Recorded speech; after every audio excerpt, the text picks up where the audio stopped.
En el estado de El Salvador encontramos prohibida la práctica de la eutanasia, denominándolo en el Código Penal en su artículo 130 como homicidio piadoso. Pues esta eutanasia o homicidio piadoso, clasificándola al Código Penal como uno de los tipos de homicidio, aparte de su móvil común de los de homicidio, que es que una persona le infrinja la muerte a otra, esta tiene sus características bien particulares, circunstancias particulares, que es que la persona víctima pues solicite su muerte, que ésta esté sufriendo, que esté pasando por padecimientos muy fuertes y que sean calificados por las personas que lo asistan, por médicos, que la persona que infrinja la muerte o sujeto activo a la persona víctima o sujeto pasivo sea familiar, tenga vínculo de amistad íntima o un nexo amoroso, y que pues lo solicite, que la persona víctima o sujeto pasivo solicite su muerte. Son características muy importantes y no se deben de tener de lado a la hora de poder implementar una normativa pues que avale en términos generales la eutanasia, dicha y entendida en términos generales, pues tiene esas características bien particulares. Los derechos fundamentales que hacen juego en estas discusiones es la vida, la integridad moral, la integridad física y la libertad. Y pues, si bien es cierto que el Estado es el encargado de propiciar el ambiente digno para el desarrollo de la personalidad o de las personas plenamente, como es asegurarles la vida,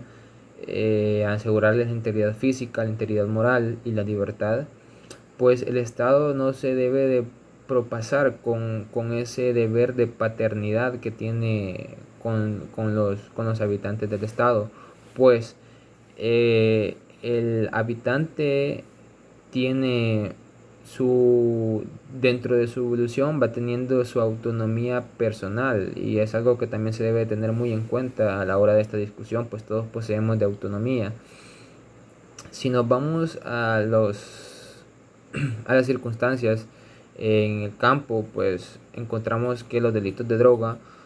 cuando son por la cantidad inferior de 2 gramos,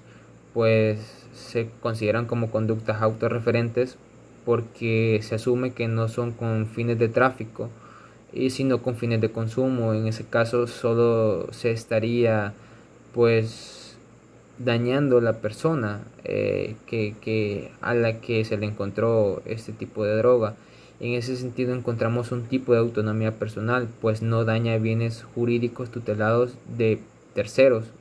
sino que de él mismo, que sería que la vida, que se está dañando por el consumo de estas sustancias. En ese caso, pues la libertad en este tipo de casos tiene que tomarse demasiado en cuenta, porque la persona víctima o el sujeto pasivo pues no se encuentra en un estado, en su mejor estado eh, físico, y posteriormente pues su integridad moral la tiene dañada porque son circunstancias bastante trágicas, y pues se le debería de cumplir el deseo de esta,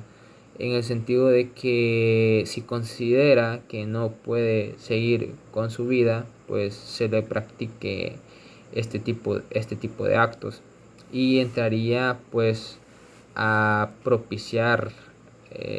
ulterior la libertad de las personas, porque pueden disponer de su vida cuando a ellos les parezca conveniente. Diferente fuera de una persona que está en un mal estado mental, psíquico, que no puede disponer por ella misma. En ese sentido, pienso que también una normativa que regule la eutanasia tiene que tener sus características muy precisas para evitar equívocos, para evitar discrecionalidad por los particulares, para que no hayan malos entendidos, en el sentido de que puedan haber prácticas de eutanasia homicidios, perdón, disfrazados con práctica de eutanasia. Y pues prácticamente debe de haber una normativa bien precisa para regular este tipo de casos. Como les dije, pues es deseo del sujeto pasivo quien por circunstancias demasiado trágicas y fuera de su voluntad, pues desea la muerte porque no considera que vivir ya no es propicio, y con la particular característica de que se haga una u otra cosa, esta siempre va a fallecer. En ese sentido, y tomando estas características muy particulares, se le debe de cumplir su deseo, que es parte de su autonomía personal y su libertad, de que se le practique este tipo de actos como es la eutanasia.